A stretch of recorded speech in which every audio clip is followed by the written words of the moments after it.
And now it comes to this, the last episode of Season 1, and hopefully, a new future. Yeah, I'm Mega Man NG, and I welcome you back to my last Dino Fury Season 1 episode review. Not the last Dino Fury review because there's still Season 2, but you kind of get the point. We're talking about the Holiday Special, Episode 22, Secret Santa. I'll provide a synopsis as some new details. Yeah, you guys get the idea. Let's just get started already because I'm actually doing this really late and I'd rather be in bed. It's the holidays, and Javi's out trying to get a gift. It isn't until he meets with jolly old Saint Nick that he gets some worthy advice. At base, the Rangers are looking forward to a Christmas party. But when Javi brings his gift, the Rangers feel he's screwed up, so his friends decide to help out. But as they do, Mucus and Slyther spring their trap. And boy, was one heck of a trap, all right. Can Javi and Solon be able to get out of this mess? And can the Rangers stop Mucus and Slyther's newest plan? Yep, new episode, new review. I send my regards to Deca Broken on Twitter, my friend Michael for providing me the episode, and our buddies in the UK for airing it.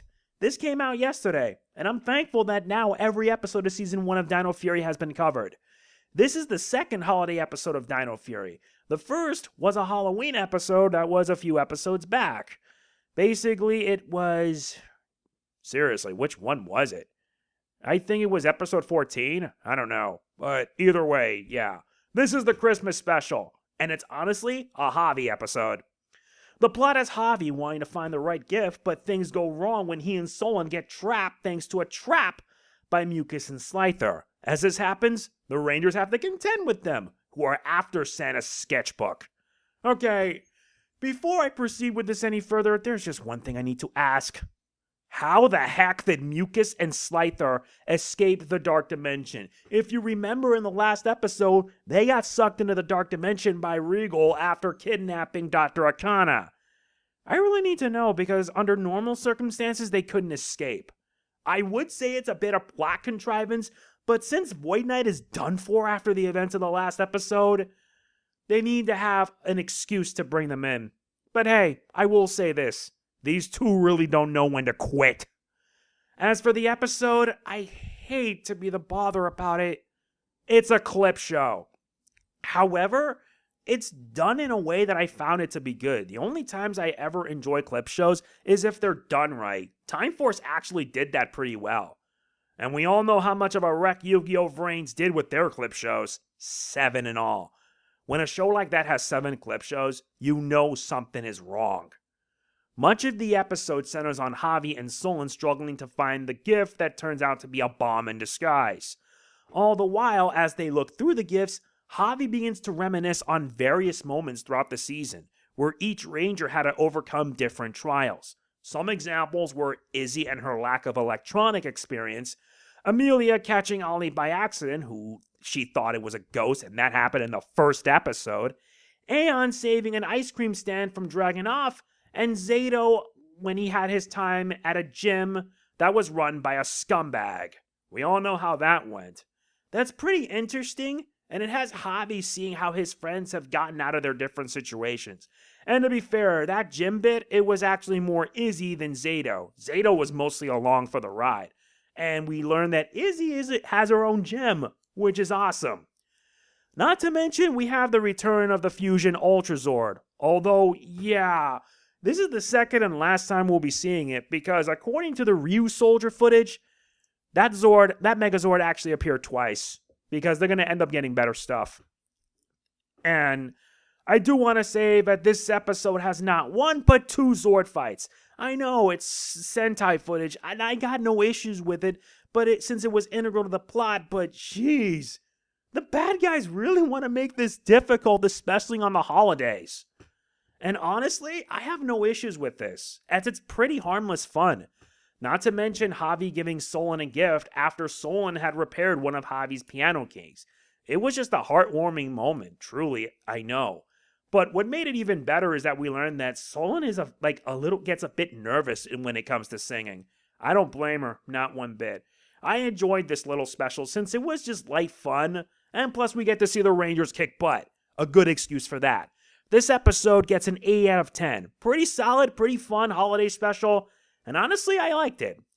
With this, Dino Fury Season 1 reviews have come to a close. And it gets even better. Made even better that come 2022 will be Season 2. And that's going to be going exclusively to Netflix.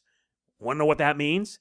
Basically, the deal that Saban made with Nickelodeon back in 2011 that started the Neo Saban era is finally going to come to an end. And thank God for it. It's made even better because, to tell you the truth, Nick hasn't really been treating Power Rangers very well, despite the fact that they promoted it more times because it was a live action show. I honestly think they did not care for Power Rangers. Why? They couldn't mess with it. But I felt that, truthfully, they did mess with it in some way. It was because of a Nickelodeon mandate that the seasons would be 20 episodes. And it was a rule that Power Rangers had to adapt. They were basically forced to adapt it. It wasn't by choice. It was due to Nickelodeon. And honestly, that kind of hurt the series in some way because it pretty much held Power Rangers back. And that's the reason why we have these 2 seasons, like Samurai, Super Samurai, Megaforce, and Super Megaforce. You get the idea. Thank God the Hasbro era doesn't have the word super, because if we had Super Dino Fury, I'm gonna gag. Hopefully after Dino Fury, we'll finally see the series have a full 40-episode season. And hopefully it'll be on a place everyone can watch. Hey Nickelodeon, do you see this giant L that's right there on the screen? Take your L and like it, because you deserve it for all the BS that you've done over the years. Yeah, it's the only time I'll be saying something so vulgar, but after so many years of seeing Nickelodeon treat shows poorly, or how do I put this? Nick treating shows like a lot worse because they care more about that yellow sponge in the Loud House, they deserve it. And their ratings are going to keep going down the toilet. Take your L and like it, because you deserve it. So anyway, yeah, damn, I've been way too long. That is it for my episode review, and that is it for Power Rangers Dino Fury Season 1 reviews. I will be back in 2022 when I will be doing Season 2. It depends on whether or not I'll basically still be doing YouTube, because honestly, I need a job and I need to get away. So yeah, if you enjoyed, please be sure to hit the like button. It means a lot. Don't forget to like, comment, share, subscribe, and click the bell. And I'll see you next year when we do Dino Fury Season 2. See you then. This is Mega Man NG signing off. Peace out. Ryu, so cool!